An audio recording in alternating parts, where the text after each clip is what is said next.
everybody. Welcome to episode 15 of the Intermission podcast, the show where two film students discuss classic, iconic, and obscure films from times gone by. We're your hosts, Oscar W. Fitchett. And Robbie Tweedale joining you from the Sydney Opera House. And where I'm joining everyone from is from the better moment of 2020. Say hello, Bong. Good to how hear do you from feel? him. How do you feel about Memories of a Murder getting the Criterion release? Mint in it.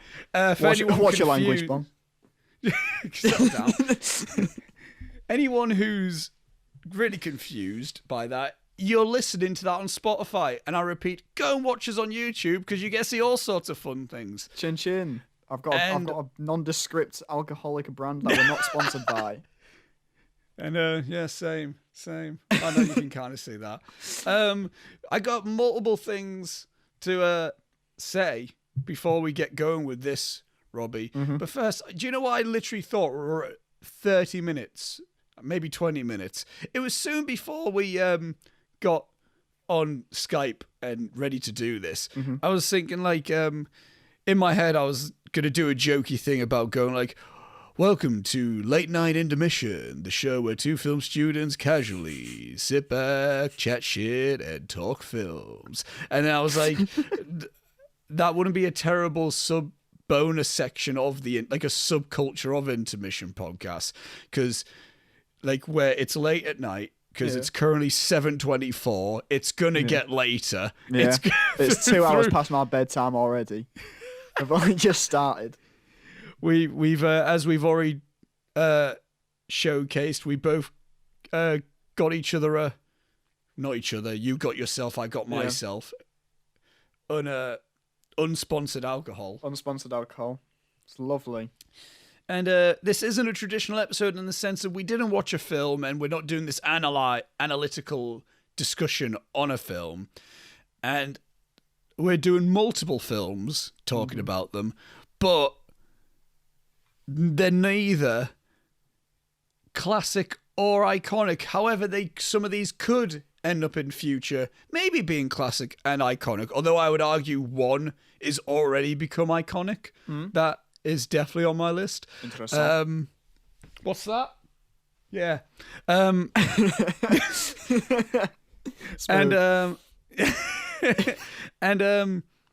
But these are some of these are definitely going to be obscure to an extent, because Robbie, what we're doing right now, we are going through our top 10 favorite films of 2020 UK release, and I'll get a few like little more things out of the way before we get more discussy.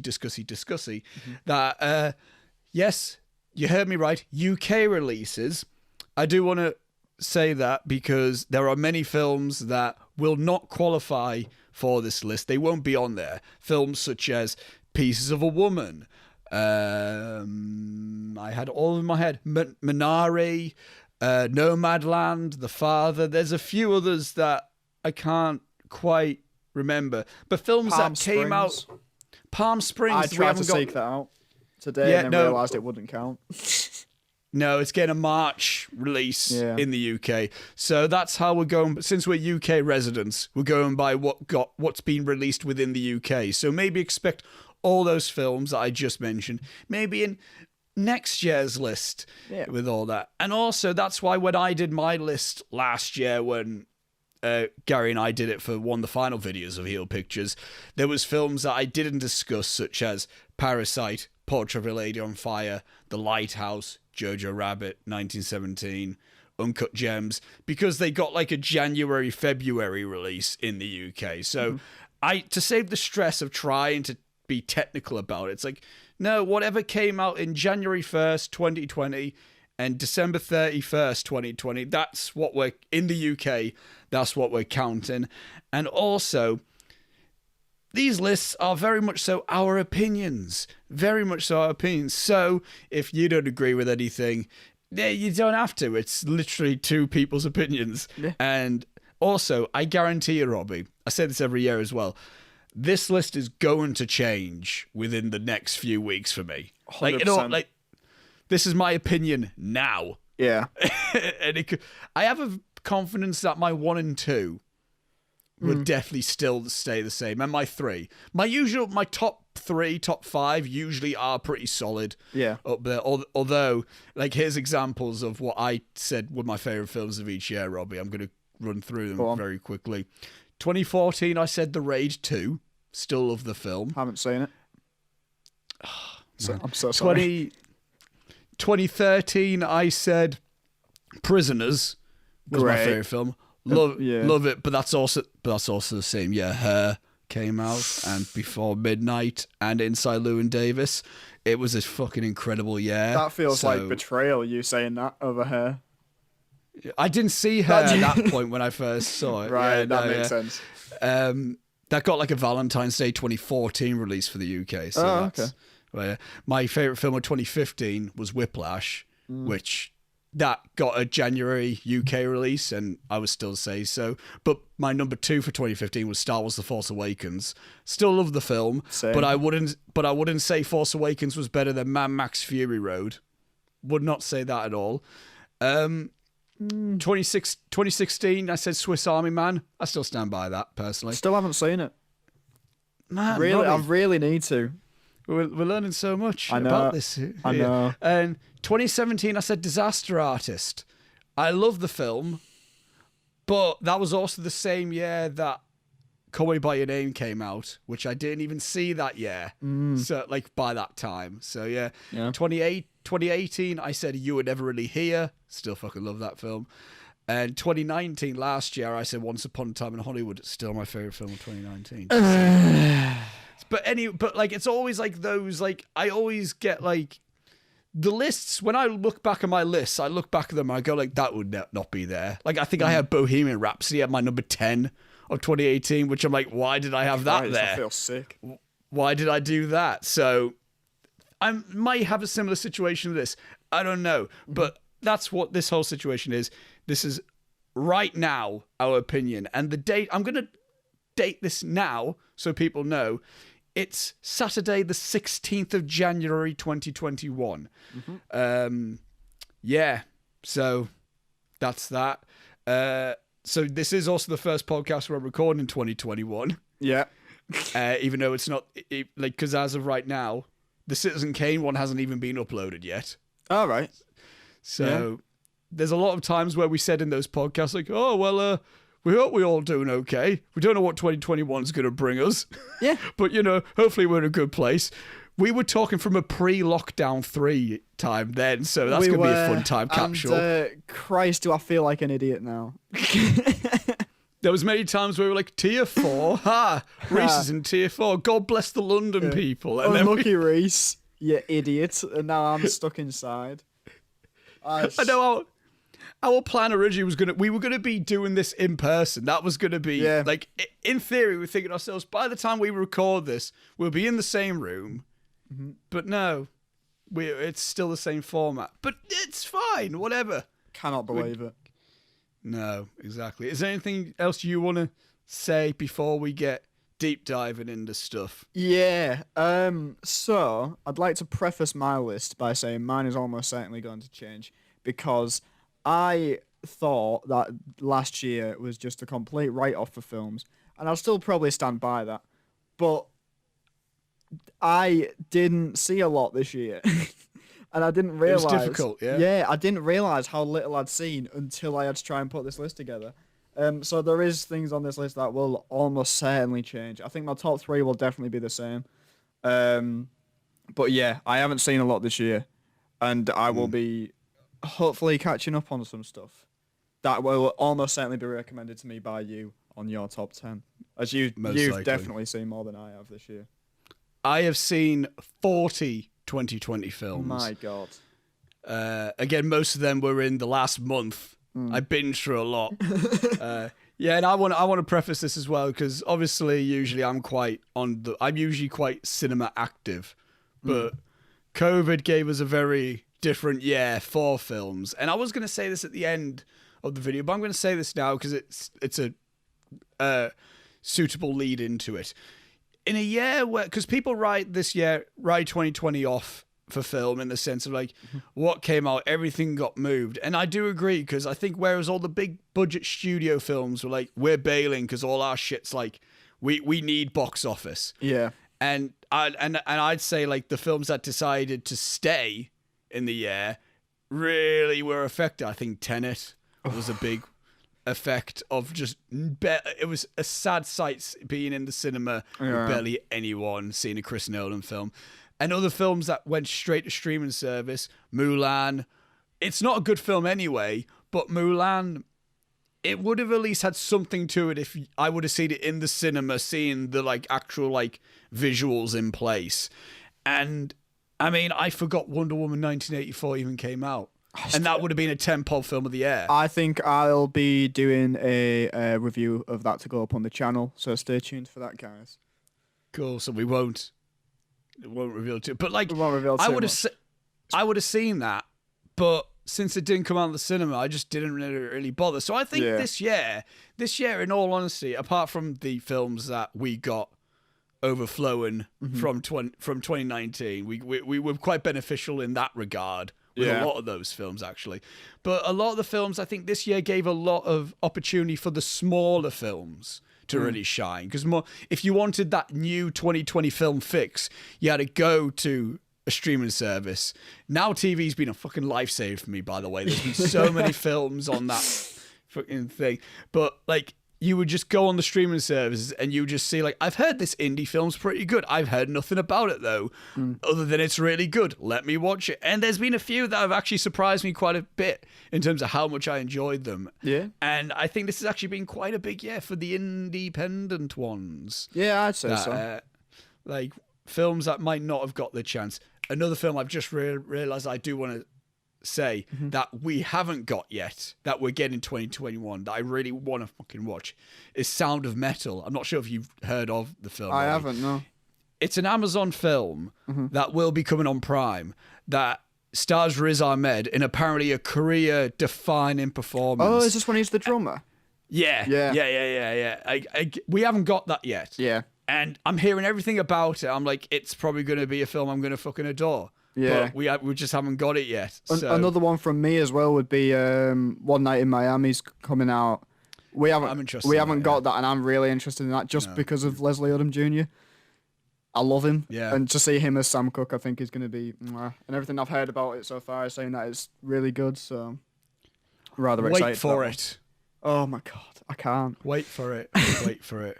Wait for it. And yeah, I've disqualified Hamilton from Robbie's list. I cannot believe it. Just to let everyone know, all the Hamilton fans out there, it would have been number one, but Dad didn't allow it, so I've had to get rid of it off the list. You don't see me put in... What stage production though have I seen that's filmed? The only one I've seen is Rent, and that wasn't good. If I did love Rent, you're not seeing me saying Rent, the Broadway stage recording, is one of my favourites. Are you? Because it ain't. Life changing. Hamilton's sound though. Yeah. Anyway, we'll do this in the system where I'll say my 10, you say your 10, I say mine. We'll do back and forth, cool. And we're just gonna have a really laid back, chilled bullshit little bevy within all of this. Little bev. Kicking off my top 10 favourite films of 2020 UK releases is a film that we got in January. Okay. And it is Sam Mendes' 1917. This is a film that I didn't like. I kind of forgot about it until I saw my list again, and I was like, "Oh yeah, that film." And then I remembered so much about it that it's so like that. Really, I do really fucking like. Yeah. And as described, I mean, we've talked about my thought on war films within Apocalypse Now and Deer Hunter. And I think in 2020 was really kind of the year that I grew to appreciate war films. And I think 1917 was kind of the start of that. And I think because with 1917, it's a film that it's a war film, but the whole point isn't for Queen and Country. Yeah. The whole point of the film is, here's a letter that needs delivered. Off you go. Just go do it. It's just two regular dudes and they've got a job to do. Yeah, and of course, I mean, you can't really talk about this film without talking about Roger Deakins' cinematography. A simulated one-er. No, it's a simulated two-take. People say it's a one-take.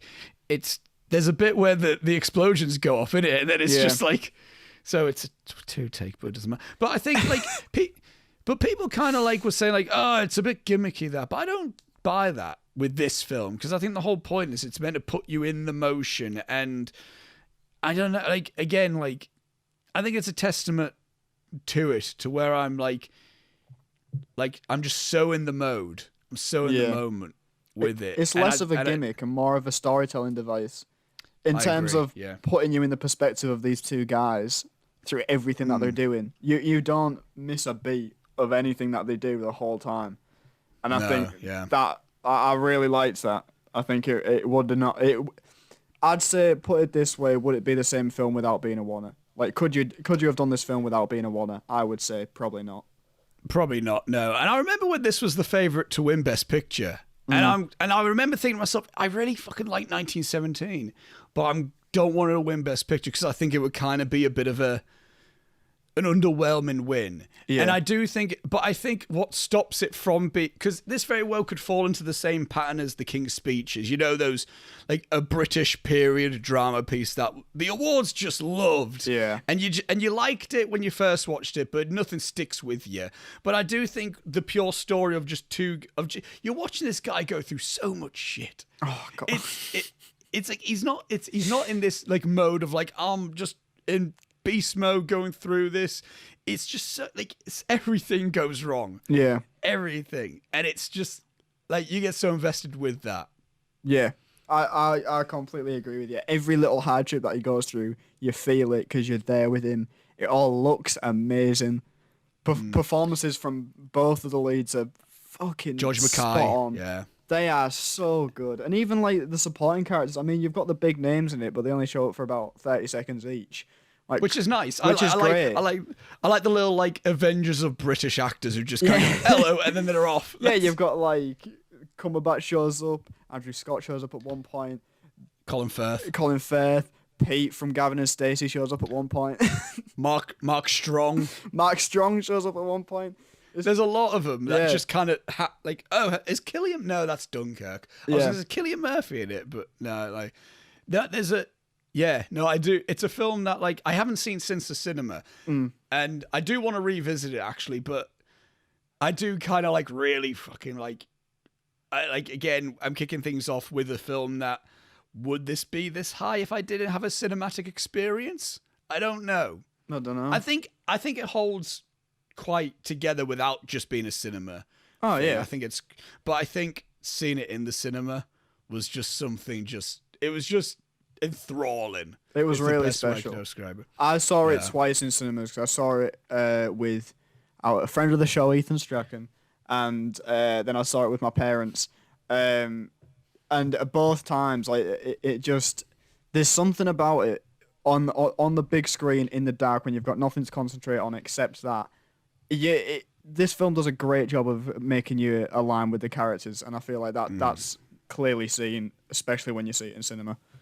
Yeah, my last point I'm going to make of 1917 is I'm glad it wasn't melodramatic. That was the big thing. There was no, like, heavy melodrama, which I think really does help the raw nature of it. Yeah. But yeah, that's my number 10 of the year. 1917. Go on, Robbie. What's your number 10? My number 10 of the year is The Invisible Man. Oh. So I really liked this. I was taken by surprise, quite a bit by it, because I'm not the biggest horror fan in the world. Call me a pussy all you want. I don't care. I'm just not a big fan of horror films. I don't like jump scares. I don't like feeling like that. Right? This film is. That says a lot about the two of us, by the way, because I love that feeling. I know you do. But like this film, it hits so different, and I think it's because it's mainly down to the cinematography, the direction. Lee Whannell. I love the man. I love Lee Whannell. I've been a big fan of him since I've seen Saw. So good. Yeah. Like, the direction in this film is just on point. I have never... Like, how do you go about updating a really old, like, Universal monster movie? And this guy went about it in the way of, well, let's just shoot it in a way that makes you think that there's a guy there the whole time with nothing. Yeah. It's genius. Like, what a genius idea to go about this horror film of an invisible man. It's so simple that you're amazed that, like, why did no one else do this already? Exactly. Like, it's not difficult. Like, you just put a shot there where Elizabeth Moss is in one side of the frame and nothing else is in the other side, but just depth. Yeah. And you're just like, fuck. Is he there? Fuck. Is he there?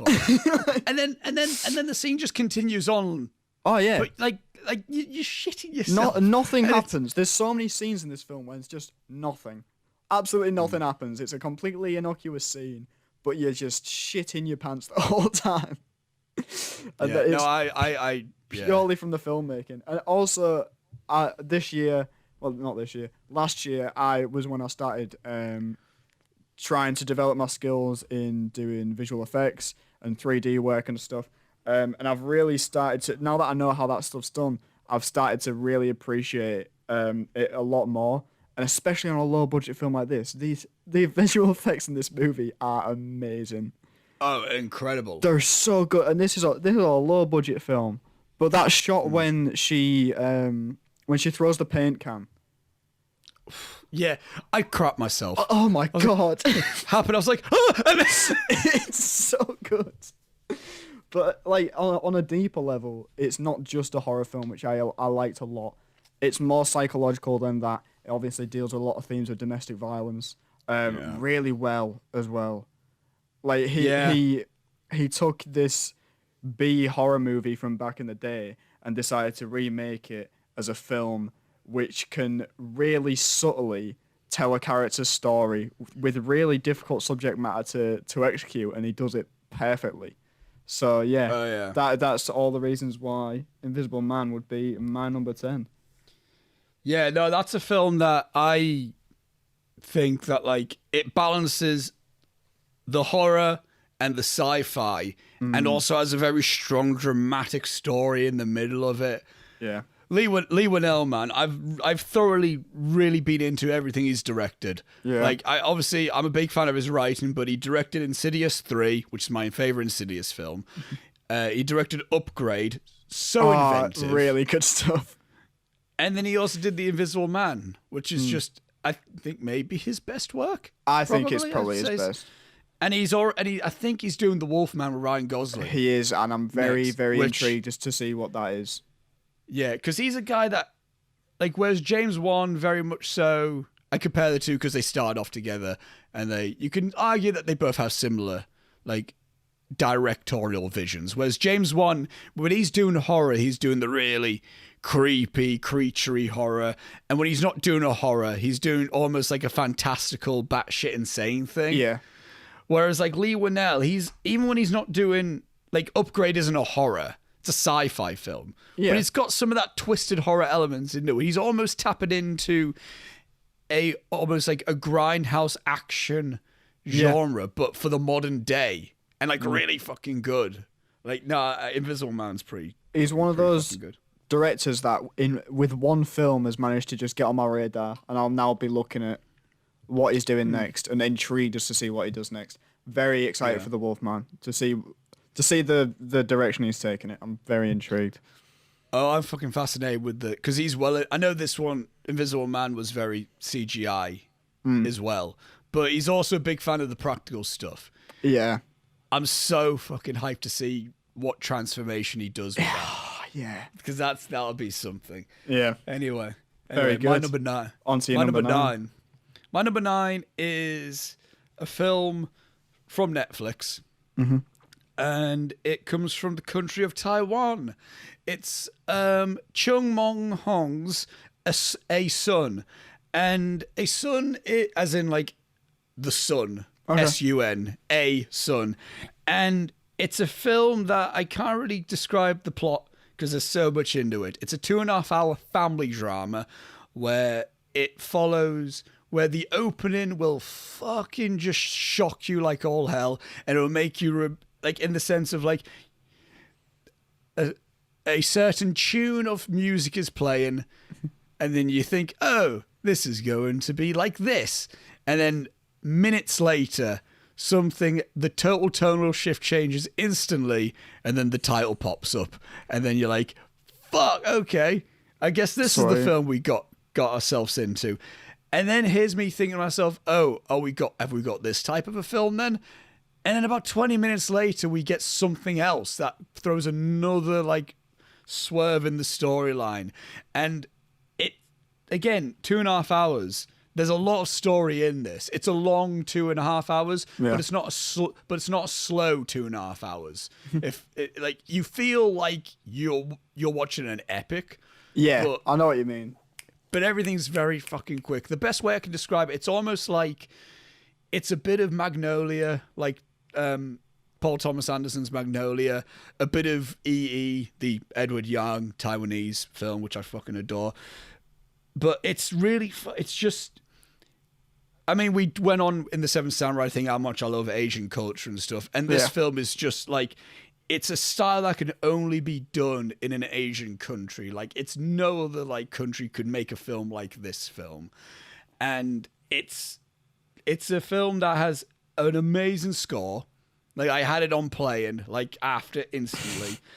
The cinematography is also absolutely gorgeous, and the acting is also just like this. Every element is great in it. The only reason why it's lower in my top 10 is because I can't see myself re-watching it loads. Okay, but I will say, this is a film I wouldn't mind. Like, I would re-watch this if I was showing someone this. Yeah. Like, I would happily re-watch it again if I just showed you it, or if I just showed someone else it.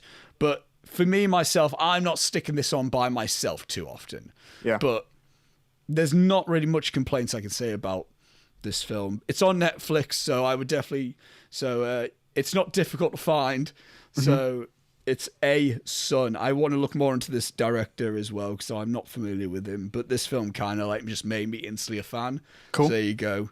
Well, that's my number 9. Having not seen it, I will definitely be checking that out because it sounds really cool.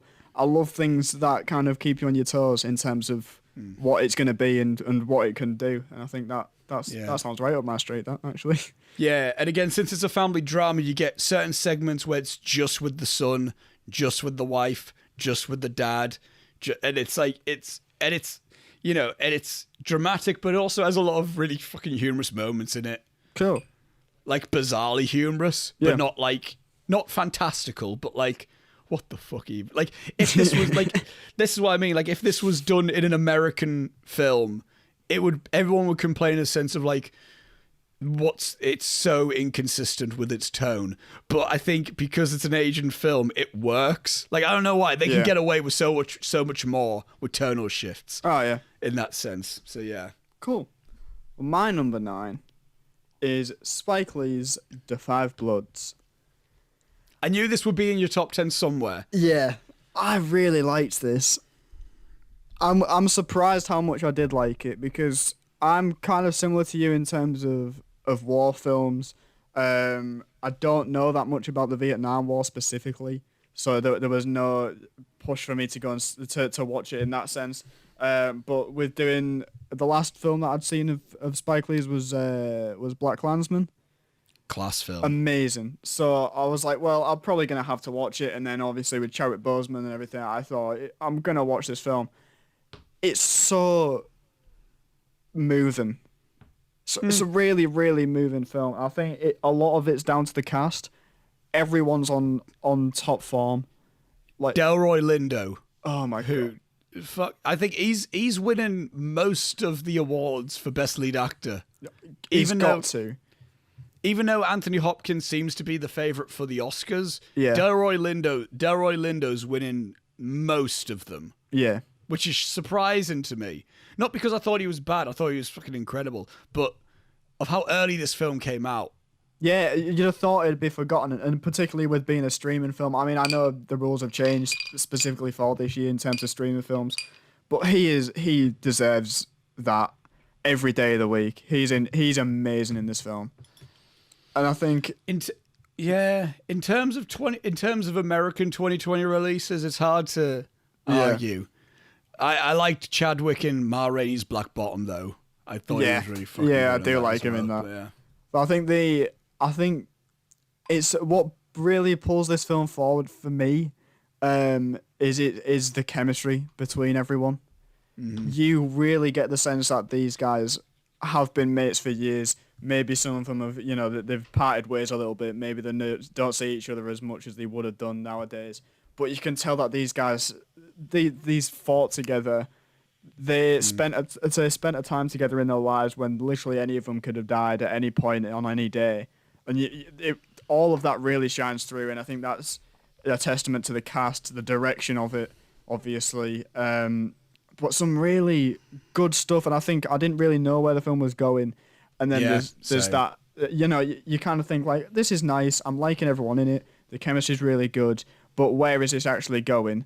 And then about halfway through, the mine scene. Dude, I was like, jaw dropped. Legitimately, that happened. Honestly. I was like, like, are we doing spoilers on here? I mean, I'm guessing, kind of. I would avoid it. I'll avoid them. There's a scene that happens halfway through this movie involving a mine, and it's mental. That's all I'll say. Honestly, I don't think... It took me a while to register what happened. Yeah. In a similar situation where we talked about Seven Samurai, when a death happened in that film, you're like, wait. Yeah. Hang on. Like, when that happened, that was the same thing where I was like, I just was watching it. Yeah. And then it took like 5 or 10 minutes later, and I was like, fuck, yeah, that did happen. And then honestly, it's from that moment on, the movie just switches pace entirely. Characters start losing their minds.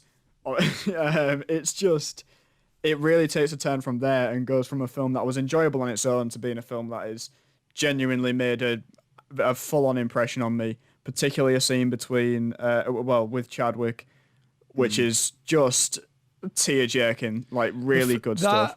That film has a lot more gut punch now, I think. Oh, 100%. Yeah. Like it was intense, like watching it, like when it came out, but now since post Chadwick Boseman death, there's something more to it, I think.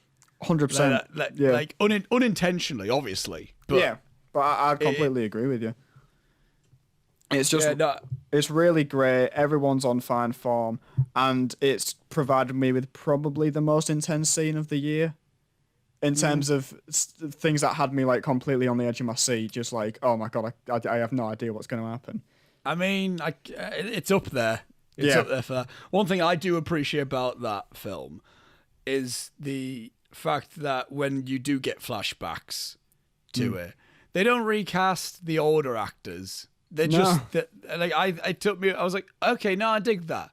I like that quite a bit, which I'm not going to lie, was part of my thinking when I was doing Your It, in the sense of like, if people kind of go like, oh, well, the actors, they don't look too much different. Yeah. But it's like, well, I kind of like had it in that set. And like, it's a cool storytelling technique like that in that film. It's a really, no, I do like it. I do like Defy Bloods. That's, it didn't make my top 10, but when I was ranking my 2020, I put it relatively, not low, but like in the lower part. Yeah. And then I thought about it more today, and then it just went up. Like it's it's at number 18 on my list. Like it went up from like 30 odd to like 18. Like it does benefit when you think more about it. I think similar to 1917 in that sense. Yeah, I'd agree. And I mean, it would be higher on my list, but I think the pacing slightly lets it down for me. No, is what I'd say. So, but my number 9 was Defy Bloods. Perfect timing as well for that film to come out. Like it was spooky. Like how soon that came out. Like, I mean, it was already planned anyway. That was coming out. That was the release date anyway. But the whole Black Lives Matter movement was happening, and then Defy Bloods came out. And then all of a sudden, perfect. No, really hits the nail on the head as well. Tragically perfect, I must say. Yeah, in that sense. Yeah.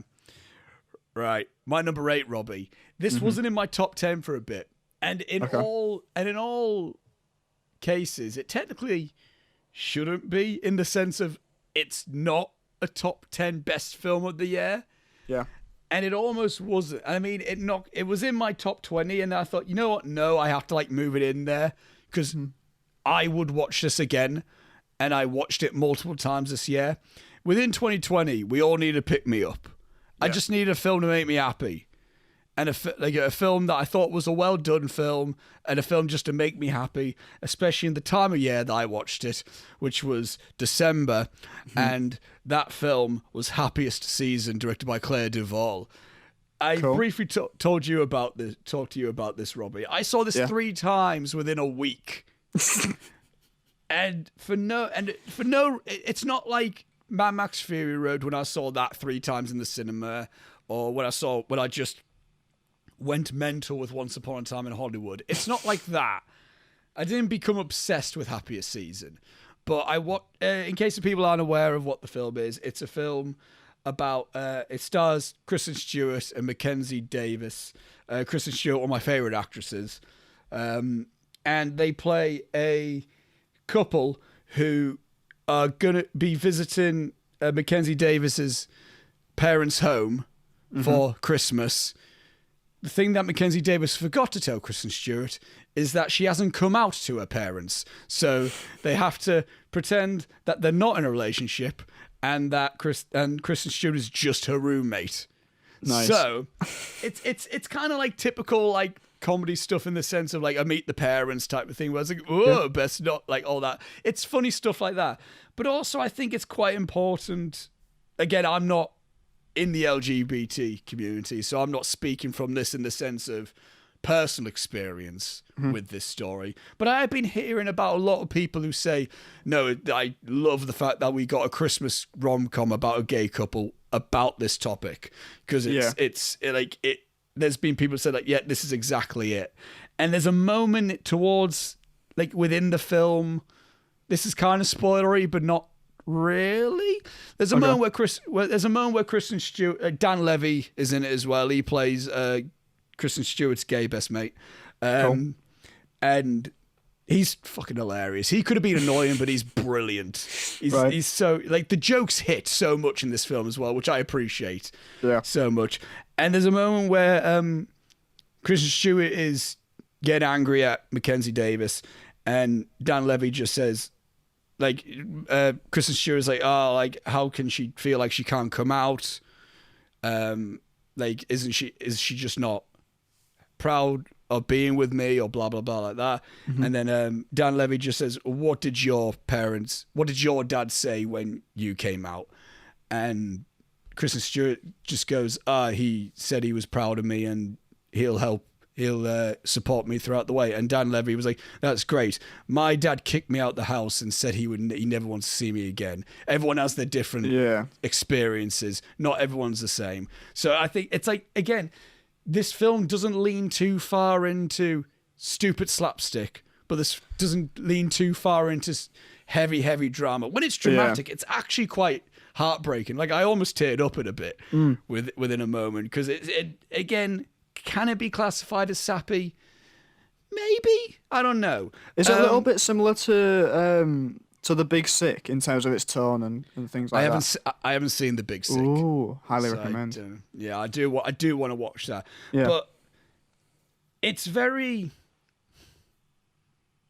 The way I said this on Letterboxd. I was like, A Christmas Story is kind of like the encapsulation of Christmas when I was a child, like in the sense of the feeling I get watching A Christmas Story is the feeling I get watching, is a feeling I get of Christmas time when I was a kid. Happiest Season is almost an encapsulation of how Christmas feels to me in my 20s. Yeah. Like it's such a film for people in their 20s, I think. And I don't mean that in the sense that they're throwing out all these references and blah, blah, blah. It just feels kind of trendy. Yeah, okay. Is the way I can describe it. And Kristen Stewart's in it, Aubrey Plaza's in it.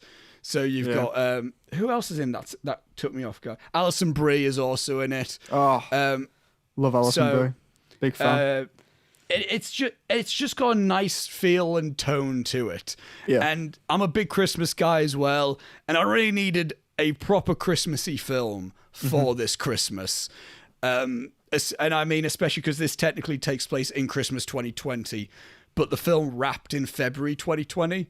So they already made it being like, this is Christmas 2020. So it's almost kind of like, it's nice and tragic at the same time to see an alternative 2020 Christmas. Yeah. In a sense. But I think it's really, like, the acting is, like, it's really good. I'm just really into this film. And I watched it 3 times purely because, like, I just need more Christmas. Like, Yeah. Like, I just need that Christmas injection. And it's got the, it's not like, oh, magical. There's no magic in the sense of, like, oh, the elves are going to magic away homophobia. It's just, it's just, no, again, that's why I would say it feels very made for people in their 20s as well. Cool. Yeah. And I guess that's why I attached to it, which would be interesting to see how I feel about it when I get older. I don't know if I'll cringe if I watch this, but as of right now, I really fucking liked Happier Season. And I understand, and it shouldn't be top 10 film of the year. Yeah. But favourites, yeah, it is. Definitely is a favourite of mine. I think I should give that one a watch, because, I mean, that might be a good one. Would you recommend it as a family film night, per se? It depends what family you've got. For your family, I would say yes. Yeah, I was going to say, because, like, 3 out of 6 are gay, so... You'll be into it. Okay. Because it's a big family as well, because Alison Brie plays the older sister. Okay, and there's like 3 daughters in this family. Mary Steenburgen is the mother. I forgot who's the dad. It's Victor Garber. Right. So okay. so it feels like it's a big family type thing. Cool. Yeah. Like in the film. So I would say for the Tweedales, that would be like it'd be a fun Christmas flick for that. Yeah. Lovely stuff. I'll give that a look in. Right, my number 8. Oh, why did I close the app?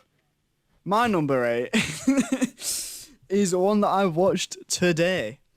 And I thought about watching it because of something that we did through uni, weirdly. But Bad Education with Hugh Jackman. Really caught me off guard again. I mean, that seems to be a running theme on these 3. On my first 3 that I've said about, but it really caught me off guard with how good it is. Particularly Hugh Jackman in it. Incredible. He's so good. Because I've never seen him play a particularly villainous character. I mean, Greatest Showman, real life was a terrible bloke, but Hugh Jackman plays it off nicely. But in this film, he is a straight up, he's a shit bloke. Like he's a bad guy. But he plays that so well in this kind of guy who has this facade of being everybody's mate, and I'm just so perfect, and look at my perfect face. And I'm like, yeah, you have got a perfect face, Hugh Jackman, but that's not the point. Underneath, really bad guy, terrible dealings going on. And to find out as well that it was a true story. Mental and crazy. Insane. Like that kind of stuff doesn't happen. I can't believe I haven't heard about it happening before. But also, it felt, I know obviously it's got to with it being a true story, but it felt very grounded. I mean, my mum's worked in education for quite some time. Well, did. She doesn't anymore. She works for the NHS now. But so I spent a lot of time in schools more, like in like staff rooms and all that kind of thing. If I was waiting for my mum to come pick me up at the end of a school day or something, I'd be in the staff room and whatnot. It felt very true to all that. It's weird. Yeah, no, I agree. It feels, because we're UK, so. Yeah. And whenever, I don't know if it's the same thing with you, whenever I watch a high school American film, it feels very distant to me, to the presentation of it. High schools don't look like what they do secondary schools in the UK. But this film did have a vibe of like, that just looks like an old rundown building from when I was. Exactly. Because UK schools, they're all fucking, they're all terrible. I know in Hartlepool, they're only just starting to do new builds of schools, but like the school that my cousin went to the same school as my dad, and like secondary school, and he was like, "Yeah, that was a new build when I was starting there." and it's only just got knocked down. Yeah. So it's always like, and it was the same thing with when I was in my secondary school, where both of my two secondary schools, there's always a fucking like hole in the roof. Yeah. For some reason, all the time. There's at least 5 doors in one building that don't like shut properly. Yeah. I mean, big ups Cottingham High School, or anyone who's listening who went to Cottingham High School. It's one of them schools where like every so often there'd be a leak in the roof and you'd have just like a bucket underneath a drip. Yeah. For a bit. Like, you know, it was always one of those kind of schools. And this felt really, weirdly, given that it was an American school, really authentic to it somehow. I'm going to stop you there for a second now. I'm just going to tell you. Remind me after you've done talking about bad education, because I've got a mental story to tell you about one of my about my secondary school. So go on. Oh, I'm unbelievably excited. But like, even down to the casting of the students, because that's something that I really hate in a lot of American schools that deal with in a lot of American schools, in a lot of American films that deal with high school. I hate when American schools just bring 25-year-olds into but they always like everyone looks amazing and everyone's like 35, but for some reason 18. But look at you, Spider-Man. But yeah, exactly. But then the students in this, like, I'm not saying they're uggos, like they're not all like completely disgusting to look at, but they're real. They look like people. kids. Yeah, they're not 35-year-olds pretending to be teenagers. They're like actual just people that you'd see at school. All cast very well. As I said, Hugh Jackman's very good. Everyone's very good. I think Alison Jenny.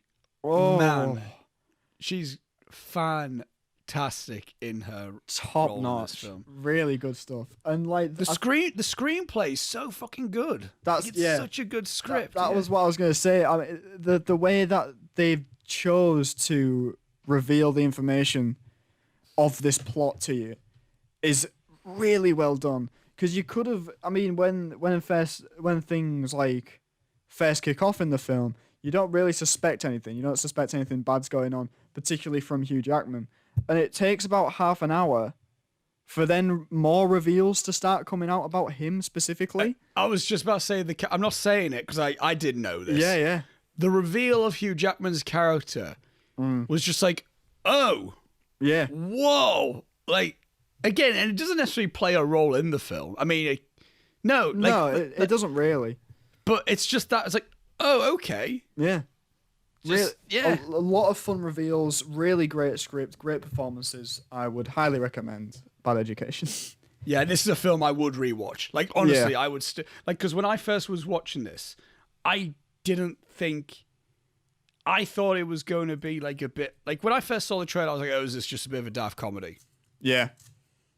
Like, oh, is this just a bit of like, and then I don't know why I thought, like, is it a sports film? Like a high school football film, and I'm not into like sporty films and shit. But it is when we did that filming thing for uni, when acting students read a page from it. I was like, that looks interesting. And then it's on Now TV, so I thought, right, I'm gonna watch it. And it is. I watched it like in an evening. It's a perfect like evening film. It's got like that thing where you're like, you just want to watch like this really like kind of like just a drama. Like an exciting drama, which not a lot of films are. Like, because I love a good I like dramas, but sometimes I don't want a heavy drama, but I kind of want a bit of like a lounge, like almost like a drama to be lounging to almost. Yeah. And Bad Education is totally that. The story that I was gonna say, Robbie. Go on. We're on about like just like mental stuff within schools. There was one. I'm not going to name the school specifically because I've been to 2 different secondary schools, so I'm not calling one of the schools out. But one of them, it was like we were walking down the hall, and then like a teacher just went, "You don't need to go to the toilets, do you?" And then we go like, "No, we're just passing through." And we're like, what? And they're like, "Oh, that's good." I was like, "Why?" and they would. Someone decided to scrub the feces all over the toilet walls. So we have to close them off for now. What? So someone, I never found out who did it. That's the end of God. There's no outcome to this, by the way. It's like that's just like, but we had a weirdly similar story, but and this is also secondary school. These aren't like primary school kids. What is it with like teenagers? Legitimately, just be like, you know what? I'm just gonna like just. Fucking kids, man, they're weird. Well, I mean, there was one time in our school when someone did an absolutely humongous shit, like what can only be described as like King Kong's finger, right? It was terrible, and obviously for whatever reason couldn't flush it and left it, and someone else found it and took a photo of it. And then that was that for the rest of the day. It was just every so often you'd get a ping on your phone because someone else has airdropped you the photo of that person's shit. And it just kept happening throughout the day. It went on for about a week. I know this is grim, but I got another shit story about that. Again, the same school. The Shit Chronicles with the Intermission podcast. No, go on. This is what late night intermission's about. And it's...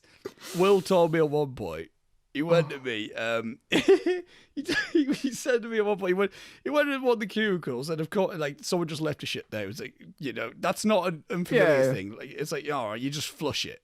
Yeah. And then apparently he just flushed it.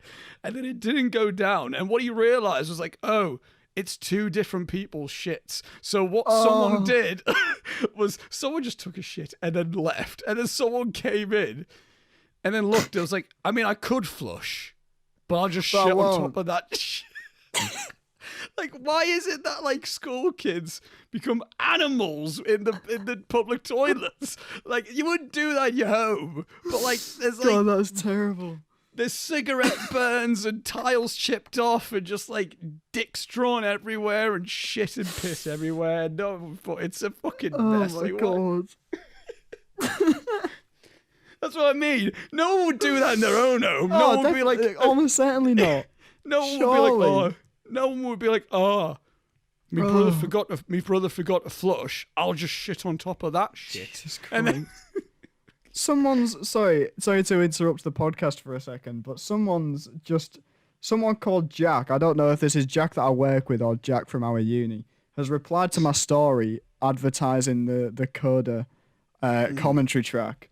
And put fucking hell package on you. As in on you? Yeah. I don't know what this is about. How do you not know if it's not Jack? Oh, have you not opened it yet? It just says Jack. Oh, right. Okay, it's my friend from work, Jack. I was going to say I can't imagine. Yeah, Jack Colley. Big up Jack Colley. Big up Jack Colley. Who's definitely not listening to this. No, he definitely isn't. He's doing something else with his time, like fighting people or murdering a man. Coming up with a story to tell people that he murdered a man. Oh, bless him. We love you, Jack. Yep. Sorry. Anyway. Your number 7. 7. My number 7. In the UK, this was a Netflix film. Okay. But in America it wasn't. Right. And I think you know this, Robbie. Mm-hmm. Everyone else who fucking knows me knows this. Yeah. I'm an A24 bitch boy. Oh, I know what this is. like anything A24 does, I'm a little I take the piss out of people who fanboy over the MCU. I'm just as bad. I'm just as bad with A24 though. I will admit, I'm just as bad with it. This is the Safdie Brothers Uncut Gems. Yeah. It's a film that I don't quite know like how to talk about it because it's just so it's so frantic It's the way I can describe it. That it's just so much. It's just you're just thrown into it, and you're almost kind of like audio listeners. This could be great for you because I'm going to do a visual. It's just you're just constantly like this, like throughout the entire thing of it. You're just like you can't comprehend everything that's happening because the sound design, which I fucking love. A lot of people say it. I think Talia said it's like it just like she turned off because it just stressed her out too much. And it's like because everyone, it's like constantly everyone's just talking over each other. Yeah. It's just a mess. But it's like, yeah, but that's New York though, isn't it? I've never been in New York, but it's like... But I imagine. But it's just a load of loud people just fucking talking over each other. Yeah. And Adam Sandler, right? Mate, he's fucking amazing in this film. Have you seen the film? I've seen... most of it. Okay. I have not seen it all the way through. I apologize. So I won't say too much about it. But the Safdie brothers are two of my favourite people in film right now. Their acceptance speech is the funniest thing I've ever seen.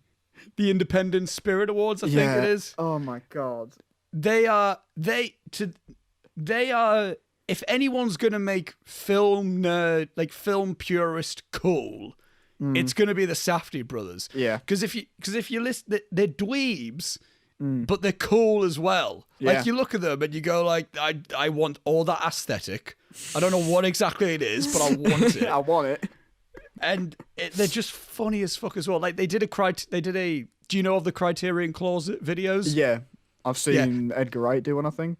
Yeah, they got the Safdie brothers did one, and they got a tote bag each. And there's one bit where Josh Safdie, the older brother, he's just got handfuls like that, and then he's about to just shove them in a bag, which is already full. And he goes, "Benny, we can't. Like, I can't fit it in my bag." And he goes, no, he went, "Benny, can I put it in your bag?" He goes, and meanwhile, Benny Safdie's got another bag full of just crates. He's like, he's got a bag full and more under his arm. And he's just like, "No, why can't you put it in your bag?" He goes, "Look at my," and he goes, "Benny, this is embarrassing. We can't do this." And they're just so fucking like, again, but it's really charming how much of film fans they are. Like, they're on the special features of the Criterion of Scorsese shorts, where the two of them talk with Ari Aster, who's another director that I fucking love. And they just start talking just so enthusiastically about Scorsese's short films that, of course, they've seen already.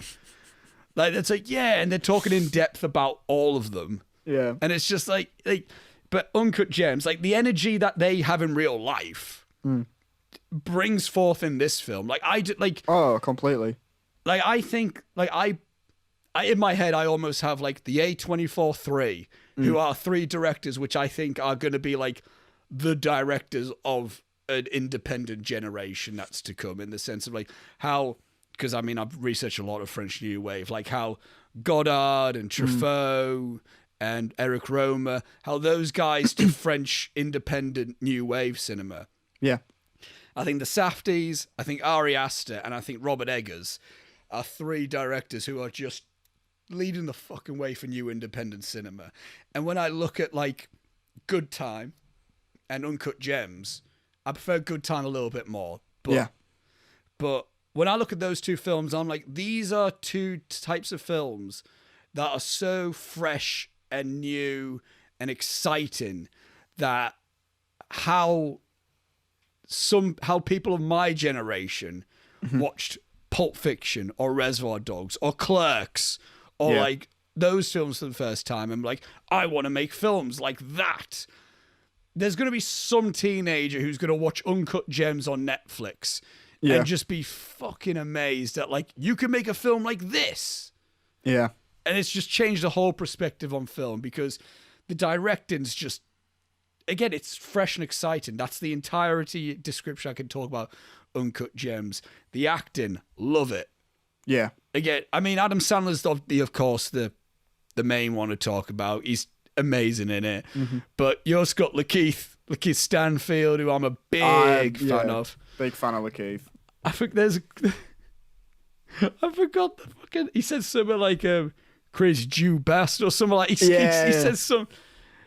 No, I can't because Kevin Garnett, who's a basketball player, who really fucking good in it as well, actually. Yeah, surprisingly, he's the one that comes in for like a new watch, isn't he?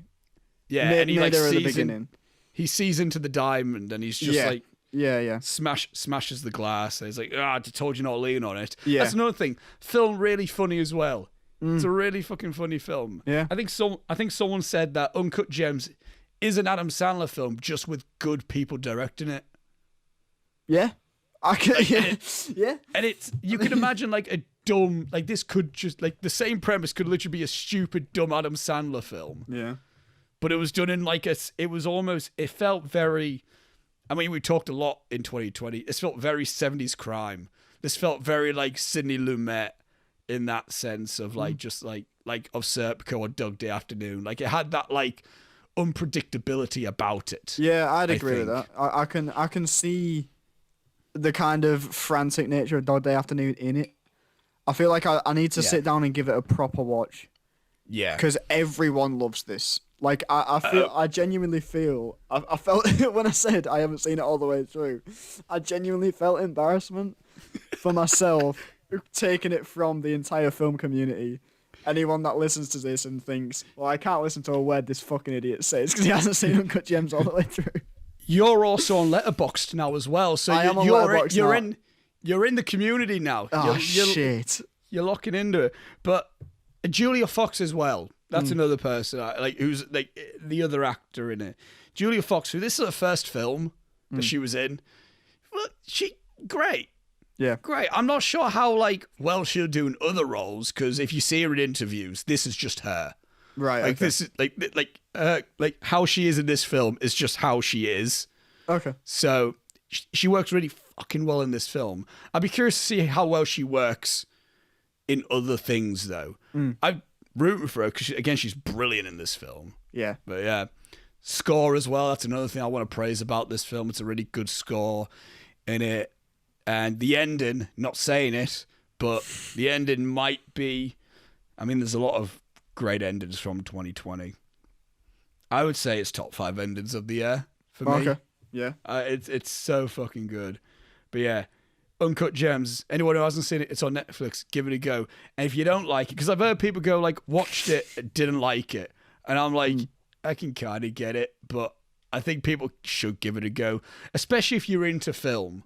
Yeah. It's because it's something exciting, and it's something that I think is going to be a film that we look back on almost. A big claim to say, but I think in years to come where we go yeah, there was pre-Safdies and post-Safdies. Yeah. And I think Good Time and Uncut Gems. We're going through some sort of new wave right now. Some kind of new independent boom. We're getting there. Yeah. And the Safdies are some of the ones that are in the lead for it, I think. But yeah, Uncut Gems, give it a go. It's fucking brilliant. My number 7 is one that we've already spoken about, so I'll make this brief. My number 7 is 1917. Oh, okay. So I really liked it. As I've already said, I really liked 1917. I think it would. I don't know if it would be higher on this list, but I think it loses its charm a little bit. I thought I would leave this until I talk about it. It loses its charm a little bit in terms of repeat viewing. I feel right. Okay. Because the first time you see it, you're like, "Holy shit, they've made this one take. How have they done that?" And it's really, it takes you aback. You're invested. There's the thing that happens. It really takes you off guard the first time you see it. On repeat viewings, it can get a little bit boring, but I've seen this. I saw it twice in cinemas. Like I said, I've seen it since its home release, and I still love it. I think it's really, really well done. I'm glad Sam Mendes has done this and is moving on from James Bond. To be honest, I'm glad that I can see him do more things. And again, like you, I'm not particularly into war films. There's a few that I quite like. Like Saving Private Ryan is really amazing. But yeah, this one really got me for some reason. I don't know why. I can't explain it. But really, really enjoyed this film. So yeah. One one thing I remembered that I wanted to say about the film, but then we already moved on to that point. Yeah. I want to say, like, because my top 10 is very much so, I like to try and make my top 10 a reflection of who I am at that time and what that year was to me, almost. And in 1917's case, because especially within 2020, I experimented a lot more with long takes within my filmmaking stuff. Yeah. The Muse had that long opening, not too complicated in it, but also the recent film You're It, Proof of Concepts. Go and watch it. The full the full shot. I'm not sure if any of the shot actually made it into the proof of concept actually, but one shot we tried at one point to do the whole run through of that film in one take with a gimbal. Right. And at one point we did an 8-minute long take with Joe and Connor walking and talking, a front shot as well, may I add. And I had Connor Shepherd in my left hand with the gimbal, Adam McLean in my right hand with the boom pole, and Reese is behind us with the lav mic things so we can at least hear it. And Jack left at this point, so he wasn't there. And I'm walking backwards and looking back like that. We're walking up a hill as well at this point as well. How did it turn out? I've never seen this. The audio was unusable. Right, okay. And the shot dipped out of focus at one point. Like, the background was more in focus than Joe and Connor. Right, yeah. There's some nice moments in it, but, man, we did that. And because recently, my research post I did today, I did research on focus pulling. Right. Mate, do you know that's so important?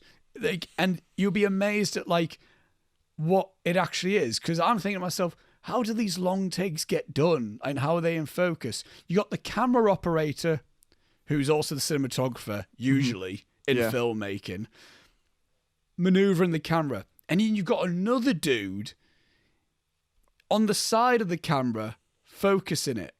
Insane. They're either on the side of it or they're off to one side with a wireless controller. Yeah. And they're focusing it through that way. So I think considering we didn't have a focus puller, it turned out okay. Yeah. The shot turned out okay. So that's what makes me appreciate films like this a lot more. Where, man, the focus, again, especially doing research on focus pulling, the focus, like the fact that, like, everything was in focus. Yeah. Yeah. In these really long, trudge, in the trenches and fucking muddy hills and shit like that. Yeah. Crazy. Like, as a filmmaking feat and as a filmmaker, I really do, admire that film. I think as well, I mean, just as my last point for it would be the, again, in terms of visual effects for me, I love when a film uses visual effects in a subtle way that when you find out about it 3 weeks after seeing the film, you go, fucking hell, really? Yeah. And that there is entire frames of this movie that are entirely CG to make the one take seem seamless. And it's genius. That plane shot. Oh, my God.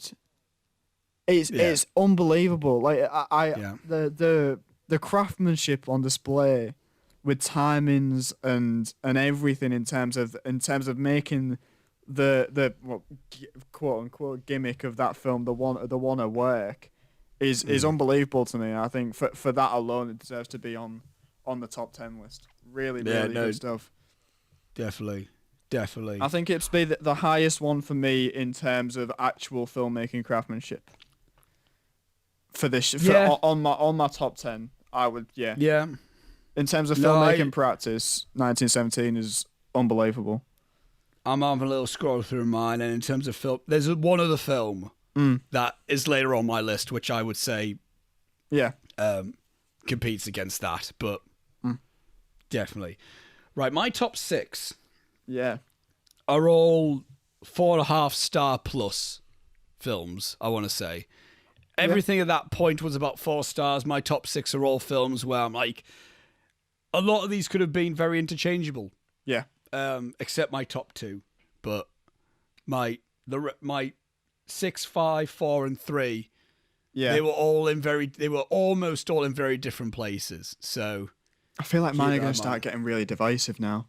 Looking at the list.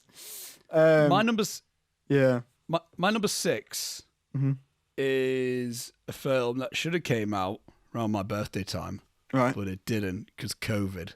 Thanks, COVID. But I managed to watch it in December, and that is Pete Docter's Soul. Yeah, my Letterboxd review, I said I said, this sums it up well. I put New York, jazz, Pete Docter, Trent Reznor and Atticus Ross, questioning life. No surprise that I loved it. Yeah. And I knew when I heard the concept, like, Pete Docter, the director of near enough all my favorite Pixar films, may I add, because he did Monsters Inc. Love that film. Up, love that film. Inside Out, my favorite Pixar film. Yeah. So I think Pete Docter is he's the best director Pixar has, and I think he's one of the best animation directors. I put him up there along with like Hayao Miyazaki and Satoshi Kon and Isao Takahata. I'm aware I just named all anime directors there. Yeah. But Pete Docter, he's like, he gets it. He totally gets it. And I knew Pete Docter was directing this film. What's it about? Oh, it's about a jazz singer. I'm in already. You've got me anyway. Not a jazz singer, a jazz pianist. I'm like, yep, I'm in there anyway. And he died and he's a soul now. And he's trying to get back to living. I'm like, did they hear? And it's like, oh, and Trent Reznor and Atticus Ross are doing the score. Who they did another fucking brilliant score. They did Mank. They did the score for Mank. Oh, yeah. Which is also fucking great. Mank didn't make my top 10, but it hasn't made mine either. But Soul might be my favorite score of the year, actually. It's really good. Because I'll tell you a little. This is going to be a little bit of a story about me within within relation to this specific film. And you'll know bits about this, Robbie. Yeah. I relate to this on such a deep level, in the sense of you got an artist who is a guy who's a creative who just loves that fucking thing. Yeah. Like more than anything in the world, he wants that thing, and that's his purpose in life. That's it. And if he's not good at that one thing. And if he can't make it at that one thing, then what is his life? Yeah. And you got that question there. And I went through a similar thing earlier this year. Rough patch with Your It one time. Yeah. Specifically one night. I called Robbie late at night. I was like, I just don't fucking know what to do, Robbie. Yeah. I really don't know what to do. And Soul really kind of helped me answer a lot within myself in that sense. And I also relate to, like, the score helped a lot with that, because in case of people won't know this, I'm not a big Nine Inch Nails fan. Like, I'm not like a Nine Inch Nails like fanatic, but I love Trent Reznor and Atticus Ross's, who are basically like Nine Inch Nails. Yeah. I love their scores. I love their composer work. And they did an album called Ghosts. Like this big fucking collection of album. Do you know of it? No, no. It's just a big fuck off album of really ambient music that's like this. Right, okay. And it's it's almost a combination of this and The Social Network. Like, it's that type of vibe. Okay. Yeah. And there would be nights where me and a mate of mine would sit. It would be like we would be in the AMs of time. And we would be listening to this, and we would just be getting so, like, weirdly philosophical and existential. Yeah.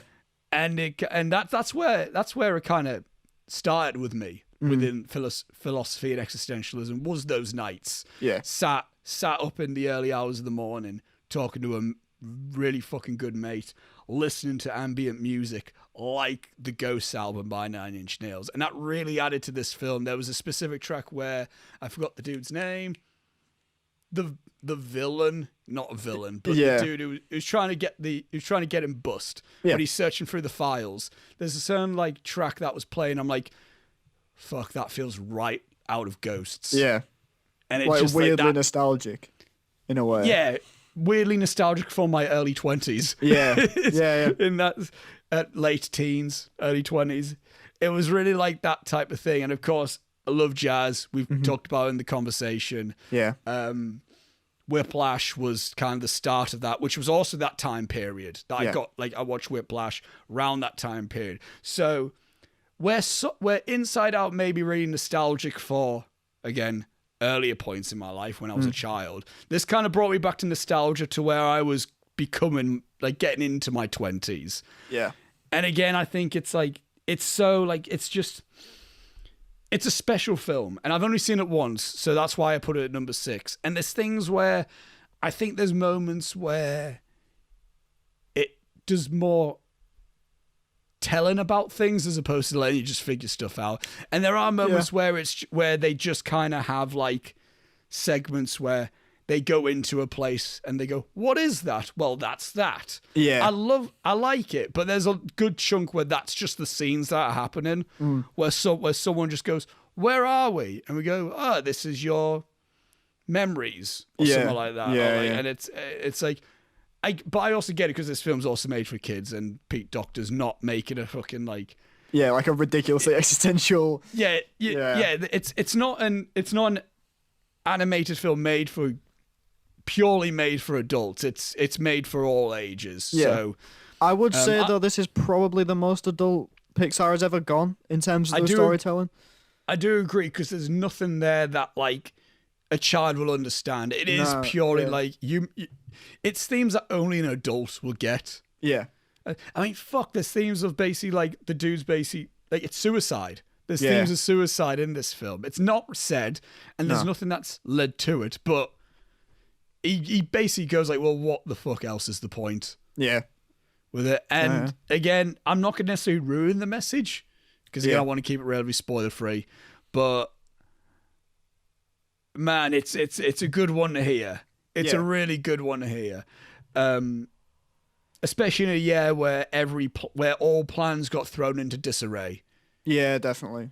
Mate, 2020 was going to be starting off. I was finally attending uni, get-together parties. I was doing more socials and all that. Summer was going to be class, man. Yeah. We were going to have a fucking whale of a time. And then pandemic hit, and then everything's... And then I went from watching Dazed and Confused being really happy to being kind of depressed that wasn't the summer that year. Yeah. And then there was a lot of nights of just thinking like, what is my life now? Yeah. Not in the sense of like, I may as well end it, but more in the sense like, what is happening now? Yeah, what am I meant to do? Like, what is...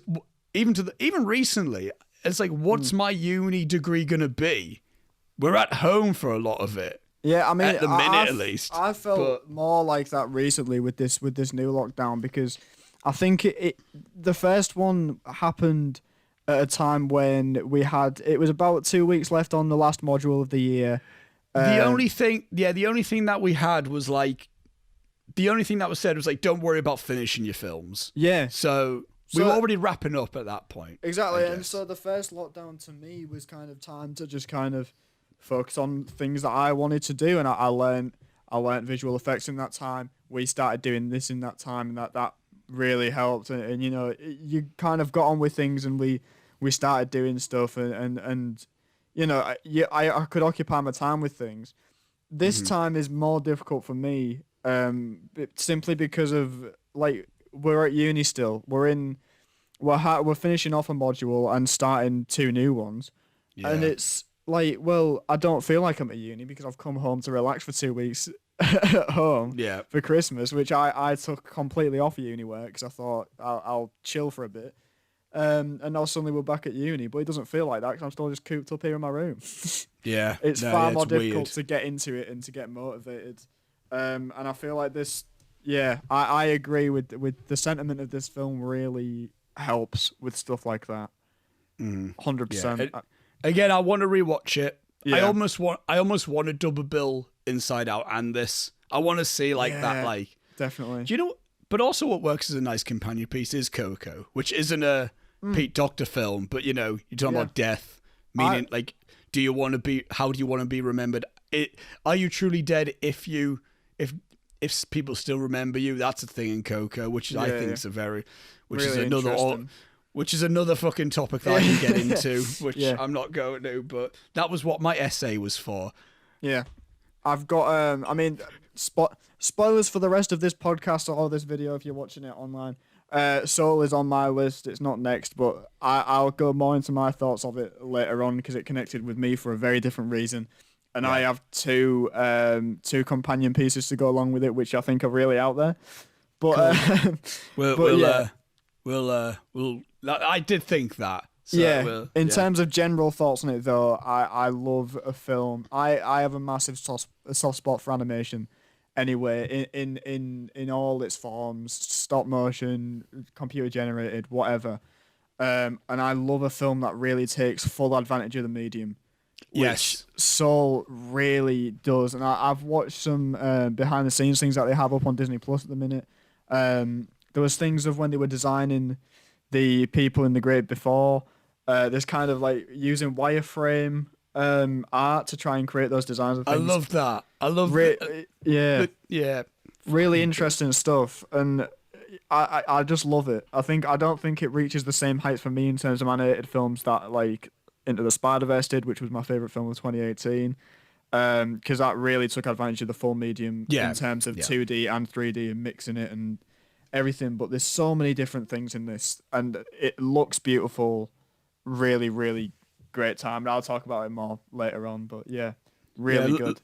Lewis, my friend who does the Intermission theme, and he's done most of the music for most of my thing. Thank you, Lewis. He said a very good point where, because he loves the film as well, where how they visually communicated going in the zone is so fucking accurate. Where you're just kind of like, you're floating and it's just fucking just like, I mean, I don't have it with an instrument because I'm not musically talented. But I have it when it's like when I'm writing. Yeah. It's just you and the keyboard. It's just nothing else at that point. Again, there's a lot of things like that which are perfect in that situation. God, yeah, man, I love it. Anyway, great stuff. That was my number 6. My number 6 is you'll definitely have this on your list, and it'll be far higher up than me, I imagine. My number 6 is Parasite. Bong Joon-ho's Parasite. Incredible. It's just what else can be said about it except it's just incredible. The script is amazing.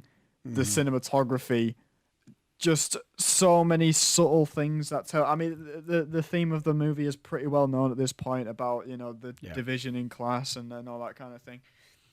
The way that they portray that through the visuals of this film are just it's so good. You could rip this film apart, and I imagine it will be ripped apart in film schools across the world for years to come.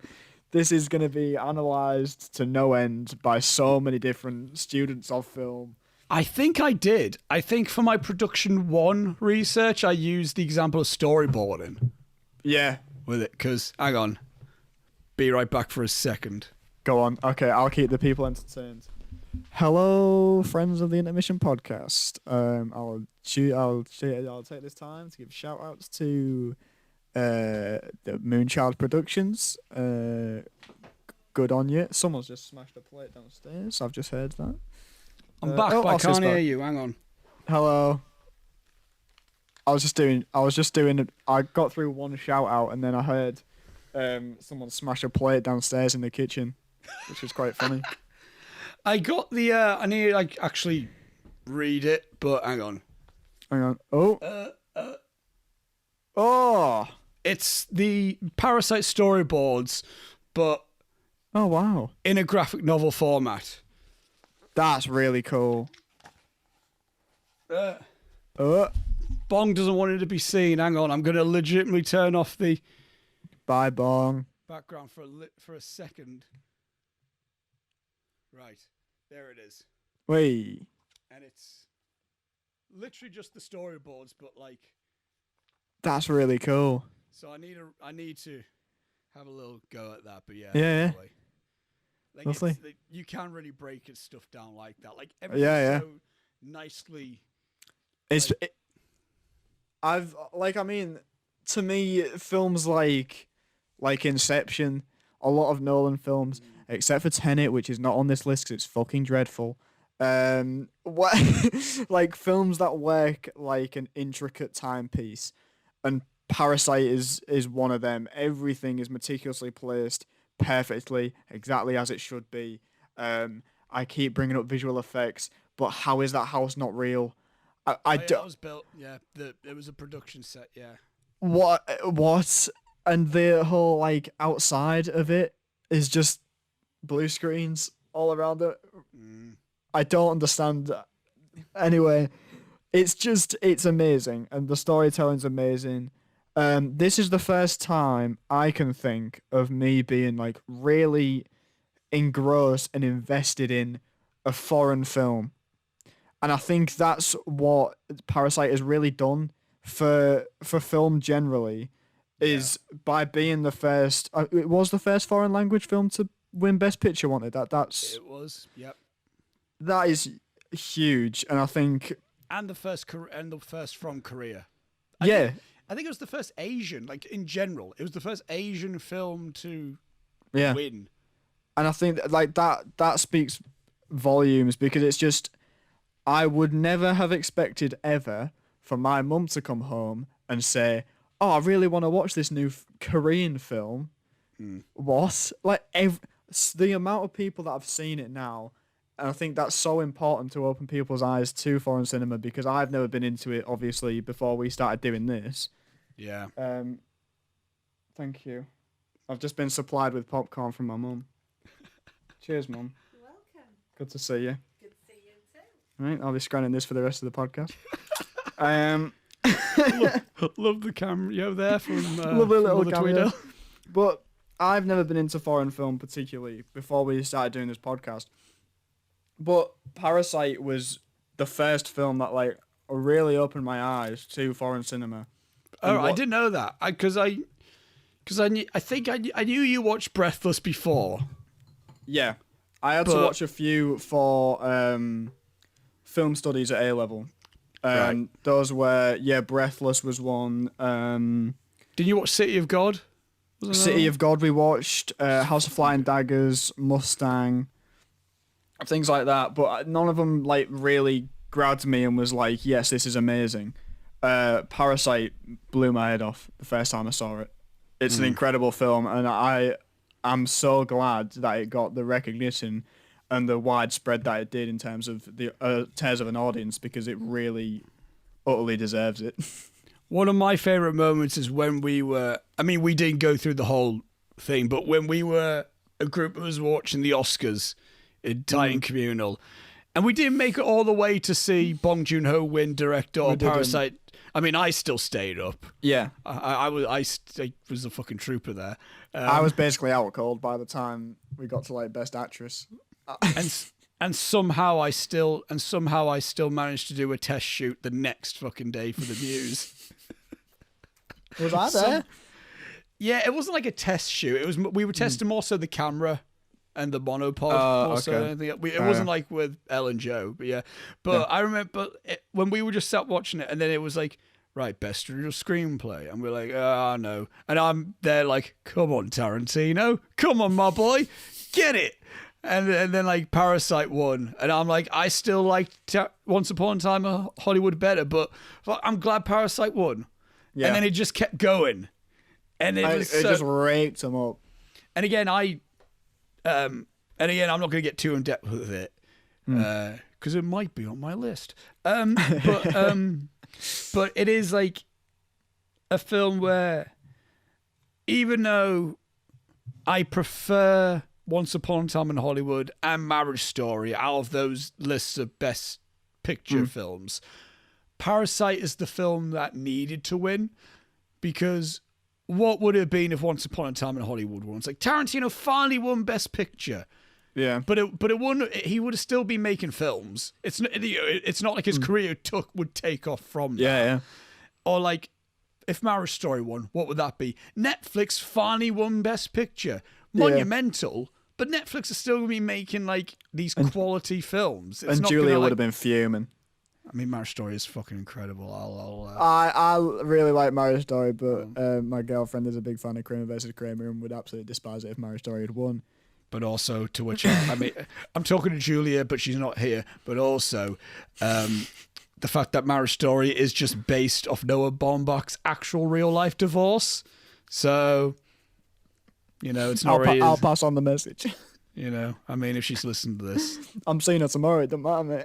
That's fine. Yeah, you'll be this won't be out by then. So, but anyway, but Parasite winning, it's like, again, I've already talked about it. I'm a big Asian cinema guy. I have been for a while now. It's my favorite like region of cinema in terms of like international film, and I've really wanted to fucking see something get like recognition. And it's always been like a pipe dream in the sense like, we're never gonna get it.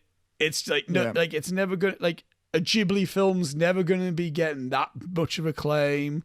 We're never gonna see a Japanese actor win Best Actor, or we're never gonna see a Korean. I just thought it's just not gonna happen. And then Parasite fucking did it, and it's already starting a wave. I think. I would say so, definitely. I mean, people are getting excited. I mean, Mulan kind of stopped it a little bit, but that's, it's whatever. But people are hyped for Shang-Chi, which I'm really hyped for Shang-Chi. So am I. An Asian-led film, and and I hope it does amazing. And you're getting all these Asian American rom-coms, which I'm all supported for. Yeah. I'll watch them because they always throw some little bit of cool culture in there. Always Be My Maybe. Keanu Reeves at his funniest. Have you seen that? I haven't yet. I need to. I've seen a lot of things about it, and I really need to get involved. Not a special film at all. Yeah. But it's like a lovely comfort film. Is the best way to describe it. But yeah, I'm all for it. And I think Parasite is kind of the film that needed to come out. Because of course we had Crazy Rich Asians the year before. But that was like, but I think Parasite is the film that needed to legitimize, which is bad to say because it's a fucking country and a race of people. They don't need a legit. But we live in a quite a narrow-minded world at points, and and Hollywood likes the familiar. Yeah, and we really needed this film which isn't the familiar at all. No. Because it's not even an Oscar baity film, is it? Like, take it away, even like... it would have been so easy for him to give it to anything else. I mean, 1917 was the favourite. Exactly, 1917. Once Upon a Time in Hollywood, even though I really, really don't like it, which we've argued about multiple times. Marriage Story was talked about. Irishman was talked about at one point. But that's what I mean. There's so many options that it could have been, and I'm so glad they just went, you know what, fuck it. Let's just give it to the one that no one thinks is going to get it, and change how people view an entire portion of cinema that no one really talks about as much as they should. I mean, because of this, Gary was like, what more Korean stuff is there? And I went, here's Memories of a Murder, here's Old Boy. I literally made a list on Letterboxd and sent it to him. I was like, here's the films you should watch in all this order. That is excellent. It's fucking great. Anyway, yeah.